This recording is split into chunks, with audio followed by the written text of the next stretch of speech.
Great. All right. Thanks everyone for coming out. Software is complex and it's filled with compromises. Software is complex and it is filled with compromises. Nobody ever gets what they want from a software system. Everybody is disappointed to some degree. These are the facts. Oh, I forgot to mention that values are what we believe is most important. Values are beliefs. They are the foundational belief of what we think matters most. So let's address the idea of software complexity. I want to tell you about a vision of software complexity that I had, but I need to introduce you to a concept first. The concept is depressive realism. And the idea behind depressive realism is that people who are depressed see the world more realistically than healthy people do. Specifically, they see their influence on particular outcomes more accurately. They lack the healthy positive bias that gets us through and lets us deal with the harshness of reality. So healthy people are slightly deluded all the time. But depressives are not. And last year I suffered through a months-long depression. I'm fine now, got good psychiatric care. But what I saw while I was in that state stays with me. Because as I tried to work on software, I had a visceral response to the complexity of what I was doing. And I was just building simple CRUD web apps. This wasn't anything special. But what I could see was all of the things that could go wrong. In order for one thing to go right, all of these possible things that could go wrong needed to not happen.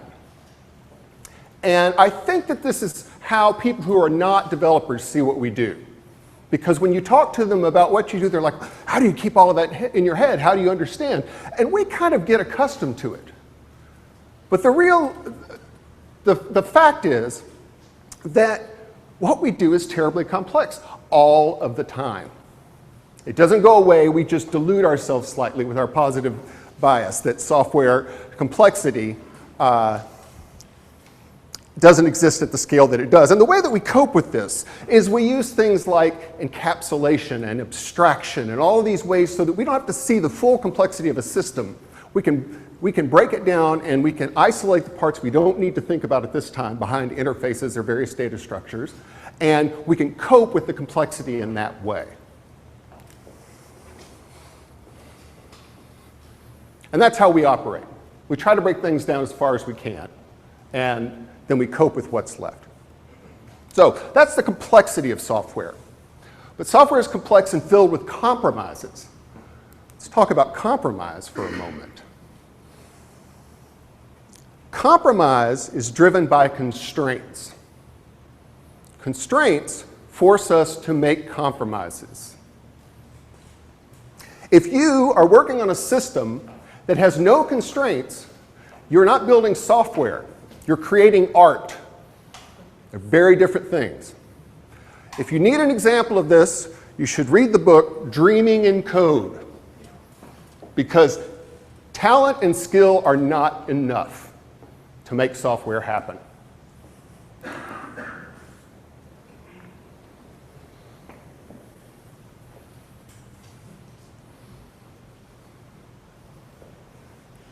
This came from an article on what software developers know that the rest of the world does not.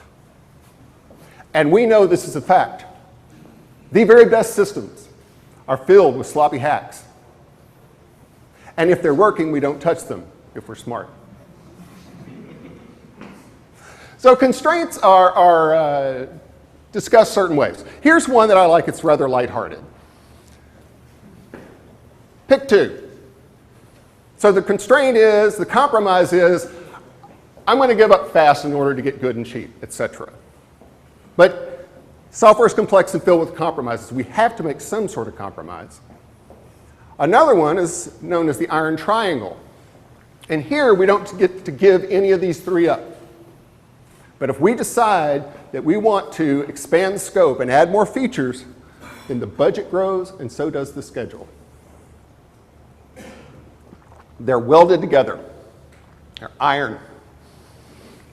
Now, many people who don't actually understand the fundamentals of software development that we're discussing here fall into a misunderstanding that Martin Fowler calls the tradable quality hypothesis. That is, if we don't waste time on quality, we can get more features shipped faster for less money.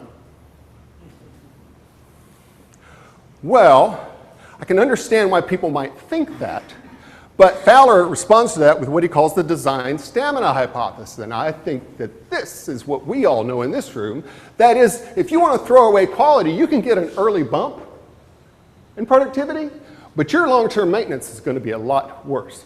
Whereas if you focus on quality, however you define that word, then you get a stronger growth rate in your application over the long term. So if you are building an application that's going to be used for the next few months to track your kid's softball game, ditch the quality, right?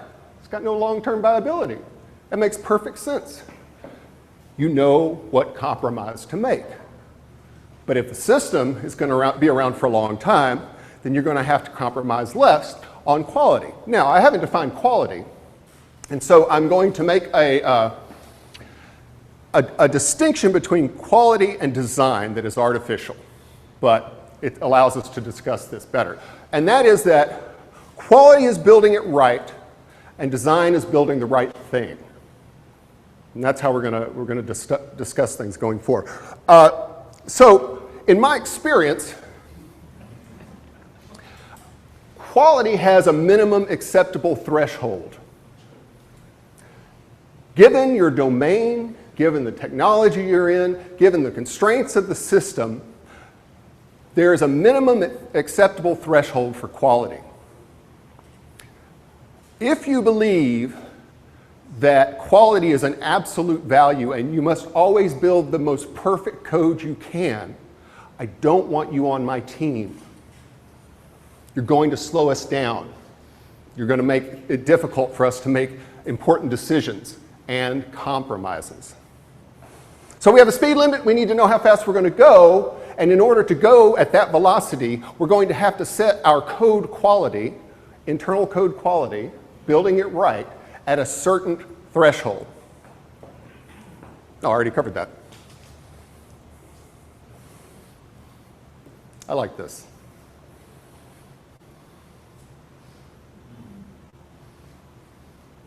If you don't know her, you should look her up. She's very thoughtful, has a great blog, really sharp lady. But yeah, building the right thing is the hardest part. And so, with my artificial definitions of design and quality, design is greater than quality. And why is that? It doesn't matter how well you build the wrong thing. It doesn't matter how well you build the wrong thing. It doesn't matter how well you build the wrong thing. If you remember anything I say today, remember that. Your well-crafted code for something that no one uses is wasted and of no value to anyone. Building the right thing matters more.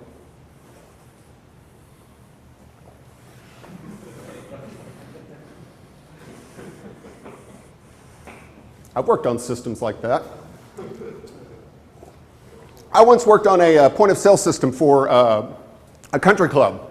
And I sat in the back one day at lunch, and I watched the waiters use the system. And they subverted everything I did in that system. They would go around the world to do things that I didn't know they needed to do. In my mind, I thought I knew how a restaurant worked. Joel Spolsky says, "Do you do user testing?" I understand now why. Because you may think you know what the user wants. You may not know. I know that it's difficult for many people to accept the idea that they should compromise on internal quality, that is, building it well. It's difficult. I used to think Dan North was a very strident person, but I've learned that he's very nuanced in his thinking. And he uses the word appropriate, the appropriate amount of rigor.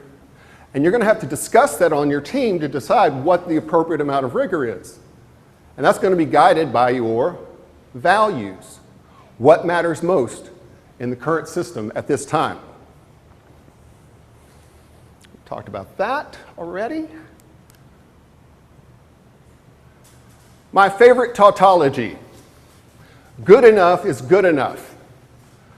Now, some of you are having a reaction right now to the phrase good enough because it implies not good enough for you.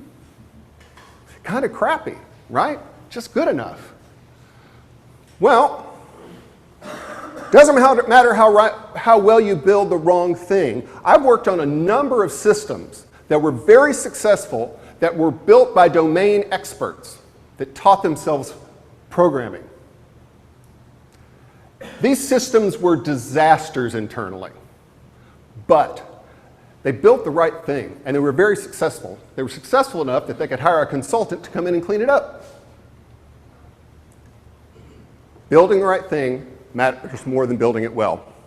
Now, I was 10 years ago at the phase where I was so into best practices. I was sure that everybody had done what I've done before and they figured out the best way to do it. And I was reading books all the time and I was a real pain in the ass to work with. But good enough would have offended me then.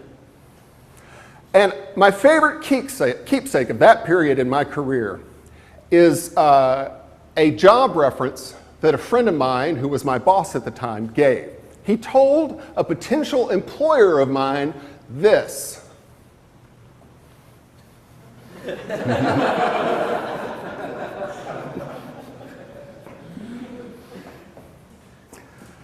I think that's a phase we all have to go through.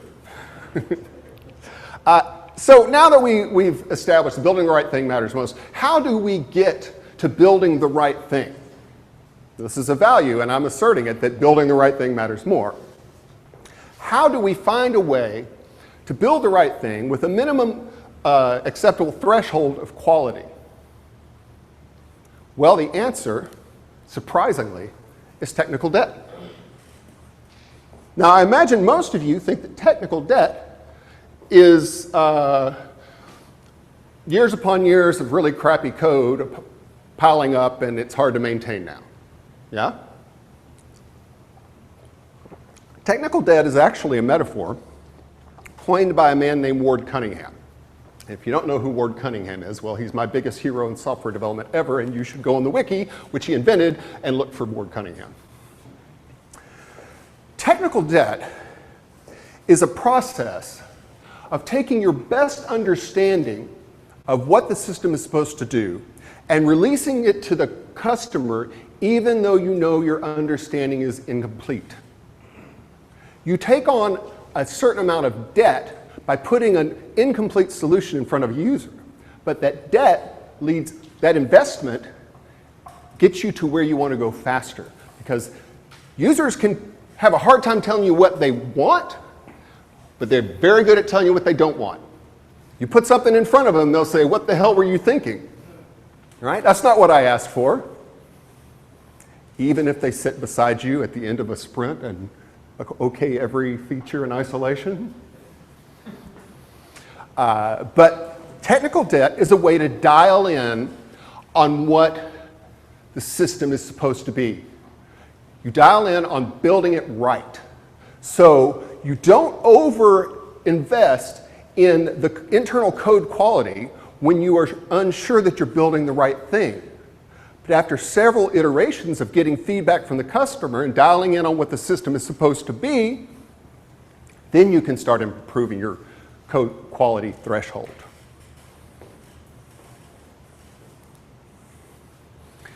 Let's discuss some values.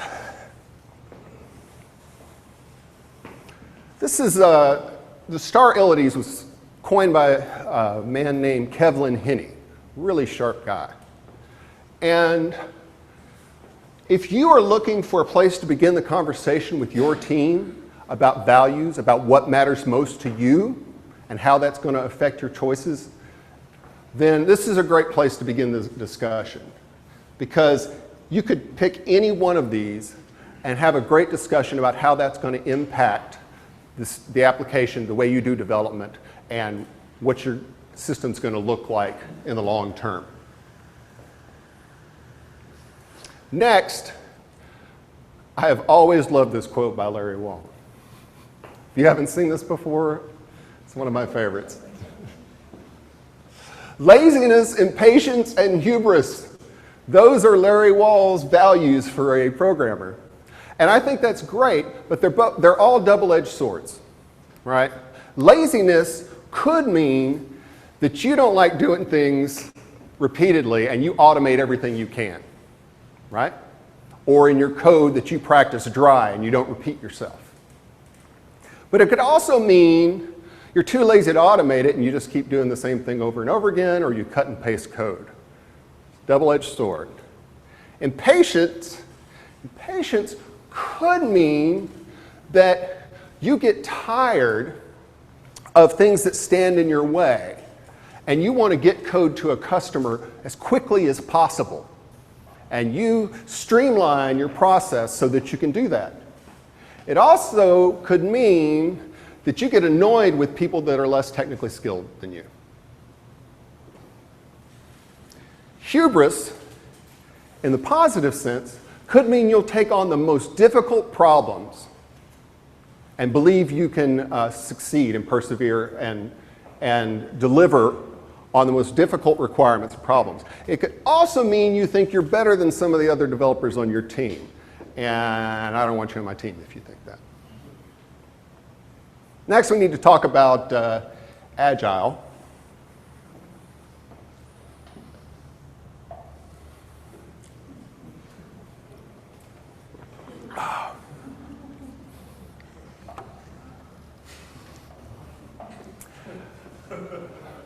Many people think Agile development is a methodology and a set of software development practices. Well, they're wrong. Agile, if you look at the manifesto, is a collection of values. Individuals and interactions over processes and tools, working software over comprehensive documentation, customer collaboration over contract negotiation, and responding to change over following a plan. That is, while there is value in the items on the right, we value the items on the left more.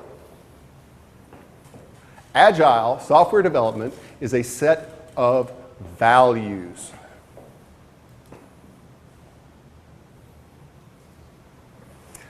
Everyone on the team and on the project is valued, and we want to improve interaction and communication.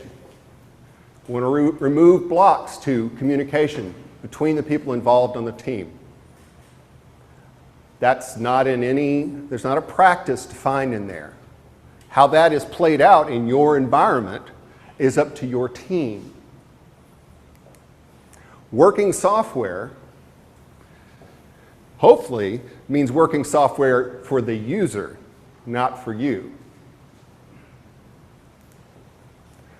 Customer collaboration means bringing the customer into the process.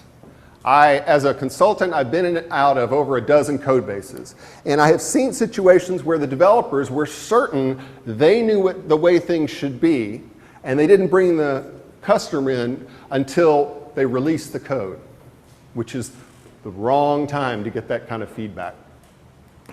And responding to change. On your team, this could mean something completely different than it means on the projects that I'm on. It's a value. It's the belief that responding to change is important and not a hassle.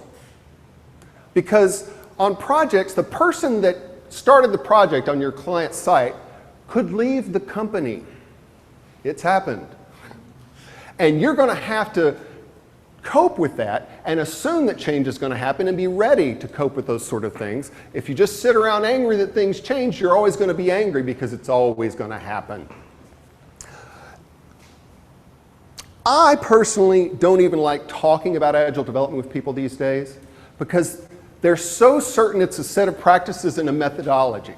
They're so certain that if they do 2-week sprints and planning poker and various other activities that in their mind is associated with agile development, that they're being agile. And what they're doing is shoehorning practices in isolation into their current process without ever re-examining their values and deciding what matters most for them. And if you suggest politely to some people that are doing this that they're not doing agile, they get very defensive. But what these practices are for many people is a implementation, a practice of cargo culting. Are you familiar with this term? The idea that we think mystically this is what happens, and so we just keep doing this thing, rather than even evaluating, does this mean anything? Personally, as a consultant developer, I do not push unit testing on my clients. I love unit testing. I like to practice TDD sometimes. But I only have so much capital to spend with a customer, and so I focus on other things. Pair programming, if I can get them to do it. But all these practices are not agile development. But many people think they are, and they have certifications because they sit in a chair for a day. Joel really expresses my thoughts on this.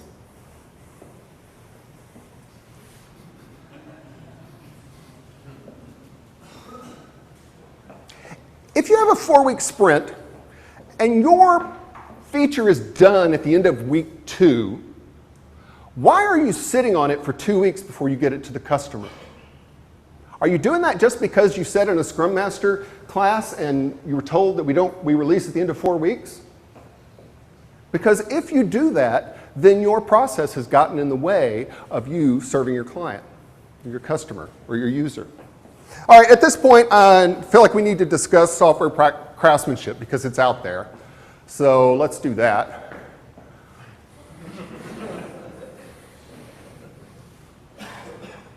Moving on.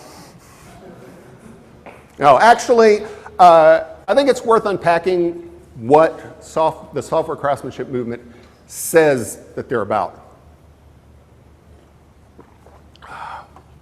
And they build on the Agile Manifesto by saying not only working software, but also well-crafted software, steadily adding value, community of professionals, and productive partnerships.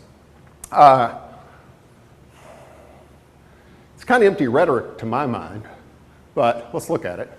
Well-crafted software. Well, how well-crafted? Are you looking at all of the different things that have to happen in this system? Are you making the right choice for the minimum acceptable threshold of quality in this application? Or do you have an absolutist view that it must always be the best code available? This turns out to be where I disagree with the software craftsmanship movement the most, because I think that skill is overrated. You may be able to write a fancy algorithm, but if you can't write a decent email, you're really not any use on my team. I'm all for talent and skill, and I'm all for coding katas and all of those things that make you a better developer.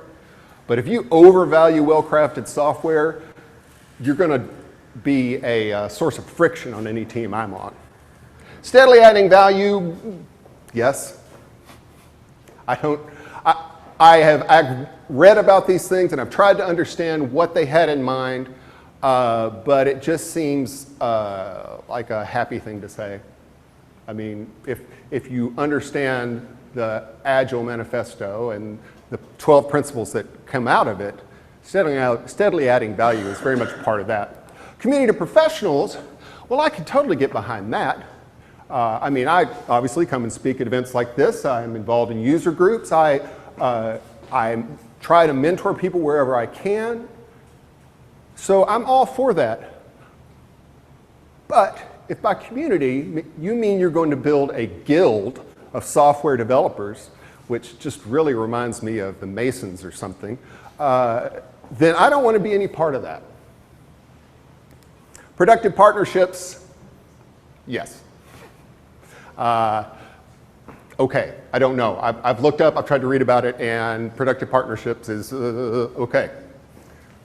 So I fall in here.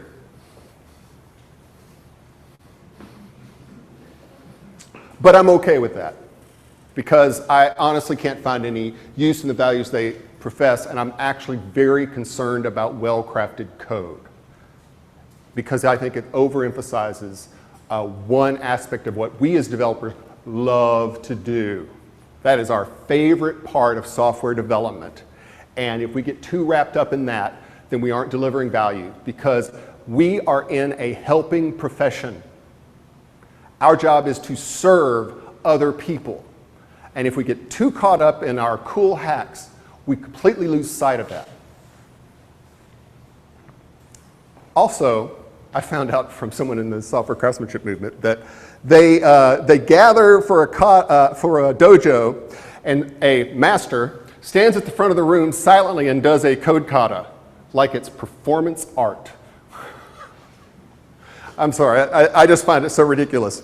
Let's see what we're missing here in over-focus on code correctness and well-crafted code are other values that don't get talked about enough, like compassion. Do you have compassion for your user?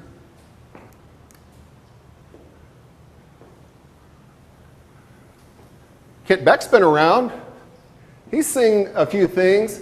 He says the craft of programming begins with empathy. That's the primary value. And that's why I think values are so important, and I think we need to discuss them openly. It's because they are influencing what we're doing all the time. We're just unconscious of them.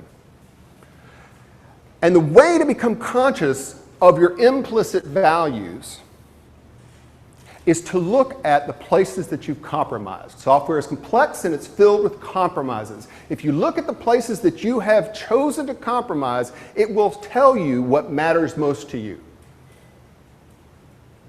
Lieutenant General David Morrison, head of the Australian military, said this: